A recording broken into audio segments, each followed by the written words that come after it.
In the graphic novels, Ben doesn't have a large storyline. In season one and especially season two, Ben develops and he really becomes this very full, thought out character on screen. Were you worried that because of the lack of developed character traits in the comic series that you weren't going to be able to create a full thought out character on screen? No, I loved that.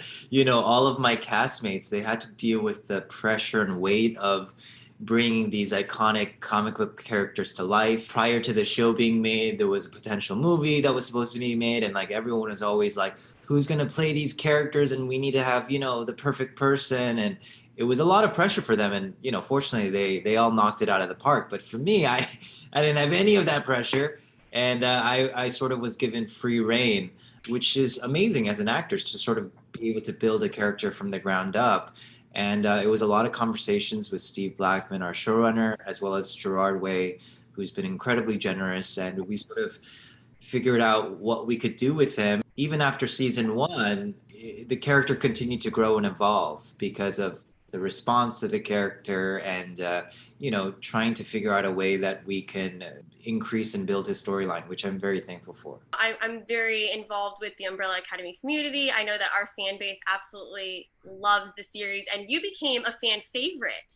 And this is coming from a character that didn't really, nobody says Ben was their favorite in the graphic novels, but on the series, it was so easy for you to become the favorite character. Do you think that you creating a character from the ground up affected the way that the audience perceived you and accepted you? It was shocking, right, for fans to have even responded to Ben, with such limited screen time in season one. So it's still absolutely surreal and overwhelming, and I couldn't be more thankful. It was easy to a certain extent because when you get to act alongside someone like Mr. Sheehan, who's just so funny and he does so much improv, like the humor is really easy for it to come out. And I think in a way their partnership and their brotherhood is easy to latch onto because it reminds us of our own brothers and sisters. It is sort of dysfunctional yet loving yet fighting and bickering all the time. And I think it was easy for fans to latch onto that. And I think a lot of Ben sort of became imbued with me as a person because, again, as we just talked about, we were sort of able to build from scratch. So the writers sort of were able to use a lot of who I was, which I appreciated because it just made it easier to play. Speaking of improv, because the dynamic between Ben and Klaus on camera is it's the best thing. I love it. Was there a lot of improv that you were able to do with the character despite, obviously having a beautiful script in front of you? Were you able to do that on screen as well?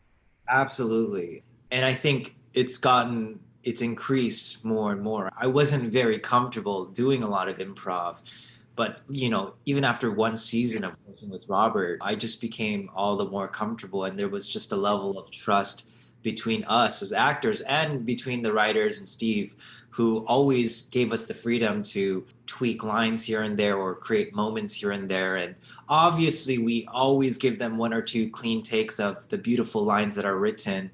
But then we also get a few takes where we get to experiment and have fun. And, you sort of see in the edits that they'll use bits and pieces of everything, and it sort of creates this sort of fun thing to see. I feel like I can see some of the improv because it's those organically funny moments and you think to yourself, I know that that's just him as a person, and I love it. Yeah, and you basically see me about to crack laughing. I think no, that's not scripted, but yeah, absolutely. As of the latest graphic novel installment from Gerard Way and Gabriel Bach, and throughout season one and season two, we still don't know how Ben passed away. And I know that it is something that fans are just dying, no pun intended, to find out what happened to him. Do you have any conspiracy theories about how Ben passed away, or what is your favorite theory that you've seen online? That funeral scene, which my young Ben Ethan just killed. I love that kid. Clearly, it was on a mission. Clearly, the siblings all collectively feel a bit of a responsibility for his death. So So yeah, that's definitely some hints that we're getting. In terms of the conspiracy theories, they're always so fun and interesting. But I'm actually really glad, and I don't, again, I don't know, if the show continues on, if they'll continue to become more specific about how he died. But I sort of like the ambiguity. I sort of like the mystery of it all, and it allows the writers to have more fun because they can sort of play around with it. And if it's like this one very specific thing, then that's what it becomes, and everything sort of has to revolve around that. So I hope they continue to keep it a bit of a mystery, although I like them giving hints here and there. One of the saddest ones was obviously the idea that he had killed himself. Um, and yeah, who knows? That one was heavy. I read that one and I was like, I refuse to believe this. Despite the fact that you were in Klaus, your soul kind of took over Klaus's body several times throughout the series, and it was so fun to watch your personality embodied through Klaus, who is just the absolute opposite of you. That moment when Ben is in Klaus speaking to Diego, what do you think that brotherly moment signified for both Ben and for Diego? That was, I mean, I only got to hug David for a second, obviously in that scene, but I love that scene so much. I mean, I think Ben and Diego have such a bond, even in the tiniest moments. You see that. It's like the first time that Ben felt like he had been able to talk to Diego in years and years and years, and be able to like physically touch him and hug him. I think meant so much. And even that little inside joke that they have about pranking Luther, you just can see a history and a life there. So um, yeah, it was a great little moment to be able to hug David finally after 1.5 full seasons of not being able to. Right, because as of that moment, the only person you had been able to have physical connection with would have been Klaus. And to see you have this moment with Diego, and then you have a heart wrenching moment with Vanya, where you go into her subconscious to save her from dying, and you basically sacrifice yourself to save her and save the world. Ben was always the character who didn't want to go on the missions. So, what did it mean for him to be the person that was basically stopping the apocalypse at that point? That scene is, for me, represents all of what Ben values and stands for. I mean, I think throughout season one, Ben is always just concerned about Klaus's welfare. He doesn't want him to do drugs. He doesn't want him to become an addict. He doesn't want him to do stupid things. And it's been extremely frustrating because all Ben can really do is sit there and sort of dole out advice, and Klaus can choose to listen or not to listen. And a lot of times he didn't listen. And with season two, it was the first time that Ben sort of gets his own agency, and through the art of possession, and can finally help his family in a real way that he's always wanted to for so long. And so yeah, to be able to do that for his family, for Vanya, who obviously Ben, even as a third party observer, has seen all the hurt and trauma that she's experienced over all these years. It was great. I mean, and as an actor, it was such a wonderful scene to do. Obviously, to finally be able to act alongside someone else again. Although I love Robert, it was just so fun to finally be in a scene with Ellen, and it was a very emotional day that day. I actually thought that was my last day. We hadn't gotten the script, so they had actually sent us episode 10, but they left the last 3 pages out.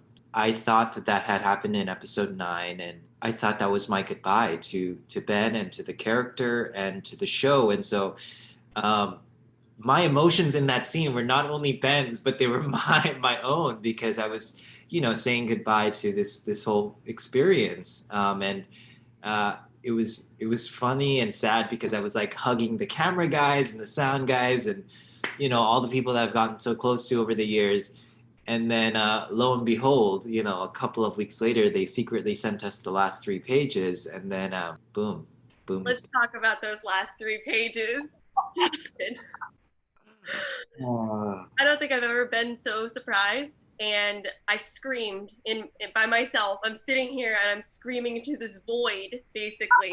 So throughout season one and season two, you consistently portrayed this like longing to be with your siblings and show them how much you love them, and there seemed like there was a lot of regret for not being able to help them physically, even though you were always present. They weren't even aware that you were present some of the time because of claps. How are you going to go from that character who is just so loving and wanting to be helpful to this like kind of a hard ass? I mean, your last line of season two is, Dad, who the hell are these assholes? It's a total 180.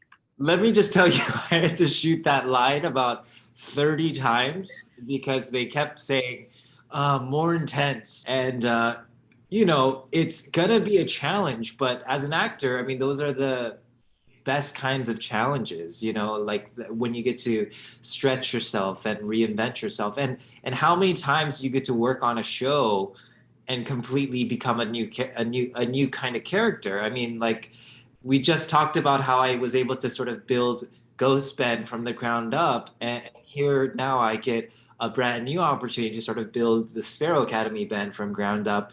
And I'm just so excited, and again thankful for the opportunity. And I'm gonna be so used to, because I've become so used to not touching anything on the set because I'm not allowed to physically interact with anything. It's gonna be so weird if we ever go back for season three to like just touch something and be able to throw something at someone because I've never been able to do that thus far. It's going to be so interesting because now you have to completely redevelop the character and his attitude, demeanor, and to go off of that, your relationships with your siblings who are no longer your siblings. Absolutely. I mean, I have to assume, I mean, we're all just speculating at this point, but like, again, a potential season three, I have to assume that there's going to try and be conversations where someone's going to, try to tell Ben, that this was the Ben that they knew and whatever it might be. And I'm sure it's going to be a lot of grappling with that and his past and this parallel version of himself. So it's going to be really, really interesting, but at the same time, potentially really exciting because it would potentially be the first time that the Umbrella Academy would be facing someone who's similar to them, right? In the last two seasons, they're facing assassins who are incredibly, gifted with their shooting abilities. But this is like the first time actually another academy with supernatural powers. So, that's going to be crazy. Throughout season one and season two, obviously Ben was never a leader. He was number six, very far down on the totem pole. And as far as they say, Sir Reginald Hargreeves numbered all of them in order of importance, And now you're seen in the Sparrow Academy as the leader. How do you think that dynamic is going to now you're basically faced up against Luther, who's number one. Well, let's be honest, Luther is the weakest.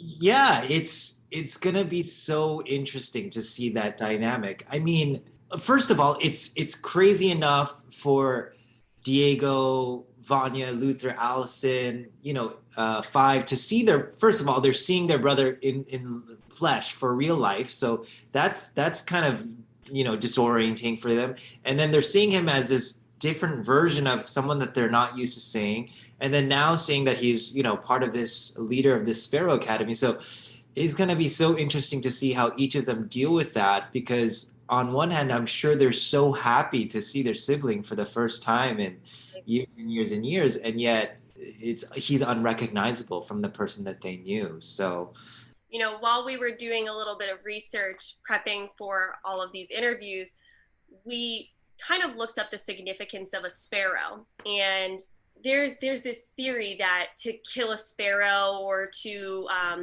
release its ghost is like bad luck, which is super interesting because obviously Ben was this ghost character for 2 seasons and now he's head of the Sparrow Academy.